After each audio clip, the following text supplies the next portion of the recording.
Hello everyone, आज हम discuss करने वाले हैं जामिया मिलिया इस्लामिया के जो है एंट्रेंस टेस्ट की जो है कट ऑफ के बारे में बात करने वाले हैं, जिनमें एडमिशन जो है CU-8 के थ्रू है। तो क्या कट ऑफ जो है किस कोर्स में कितनी रह सकती है, किस कैटेगरी के लिए बेनिफिट रहेगा या फिर किस कैटेगरी में आपको अप्लाई करना चाहिए। चलिए मैं आपको यहाँ पे क्लियर कर दूँ कट ऑफ और कंपटीशन के हिसाब से।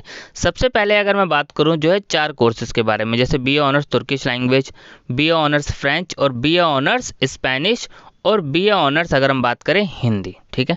तो इसमें जो कॉम्पिटिशन है वो काफ़ी। अब BA ऑनर्स संस्कृत की अगर मैं बात करूं तो BA ऑनर्स संस्कृत में आपको जो है आसानी से एडमिशन मिल जाएगा अगर आप अप्लाई करेंगे, चाहे आपके मार्क्स जो है कम ही क्यों ना आए हों। क्यों? क्योंकि इसमें जो है कॉम्पिटिशन्स बहुत कम होता है। और एक और चीज़ है, इनके फॉर्म्स तो आपको पता है एडमिशन मेरिट लिस्ट के थ्रू, बाद में स्पॉट एडमिशन्स भी आ जाते हैं इसमें। तो स्पॉट एडमिशन्स में क्या होता है, जस्ट आपको अप्लाई करना होता है और जो बच्चे अप्लाई करेंगे सिर्फ उन्हीं का ही एडमिशन्स होगा, क्योंकि कई बार बहुत सीट्स वेकेंट रह जाती है। 2022 में भी रही थी, ठीक है। तो ऐसा नहीं है, आपको लास्ट तक अपडेट रहना है अगर आप चाहते हैं कि एडमिशन्स आपका हो जाए, अगर आपका थोड़ा भी सेफ स्कोर हुआ है।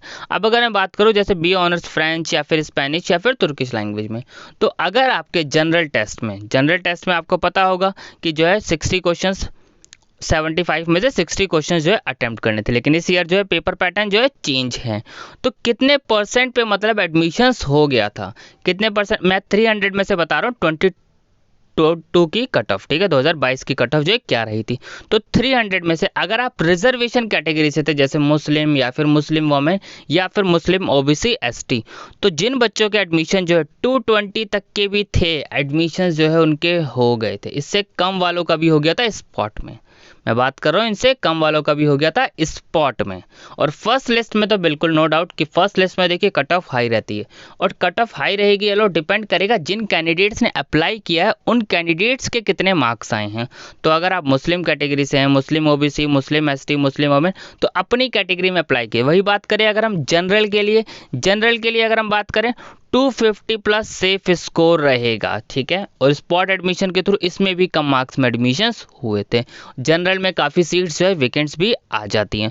तो आप जिस कैटेगरी से उसी कैटेगरी से अप्लाई करिएगा, आपको उसी कैटेगरी में ज़्यादा बेनिफिट मिलने वाला है। वही अगर हम बात करें BA ऑनर्स हिस्ट्री में या फिर हम बात करें BA ऑनर्स इकोनॉमिक्स में, अब यहाँ कॉम्पिटिशन सबसे ज़्यादा था। तो इसके लिए अगर हम बात करें तो 200 में से जनरल कैटेगरी के लिए अगर हम बात करूँ सेफ स्कोर जो है, अगर हम बात करें फर्स्ट लिस्ट में जो एडमिशन्स हुए थे वो 190 प्लस वाले हुए थे, ठीक है। तो यानी लास्ट सेफ स्कोर जो था मान के चले, अब डिपेंड करेगा 2023 का पेपर कैसा आता है और कितना कंपटीशन रहा है वो अभी आपको अपडेट किया जाएगा सारा का सारा, जैसे मैंने आपको 2022 में बताया था। और वही अगर हम बात करो BSc फिजिक्स के बारे में, सबसे ज़्यादा कंपटीशन अगर हम बात करें BSc बायोटेक्नोलॉजी में था, इसमें भी बहुत कंपटीशन था।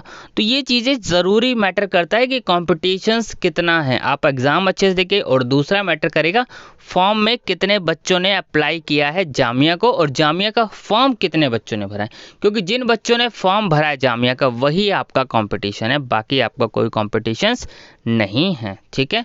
तो आपको मैं जो है टाइम टू टाइम जो भी अपडेट्स होगा आपको अपडेट करूंगा। लास्ट तक आपको ध्यान रखना है, चीज़ों में बने रहना है, तभी आपका एडमिशन जो है सिक्योर हो सकता है। आपको अपडेट रहना है, क्योंकि हर चीज़ के लिए जो टाइम दिया जाता है वो बहुत कम दिया जाएगा। एडमिशन जैसे जैसे फर्स्ट लिस्ट में ही बस टाइम मिलता है, उसके बाद चाहे स्पॉट रजिस्ट्रेशन हो या कुछ भी हो, सब 1-1 2 दिन का आपको टाइम दिया जाता है, ठीक है।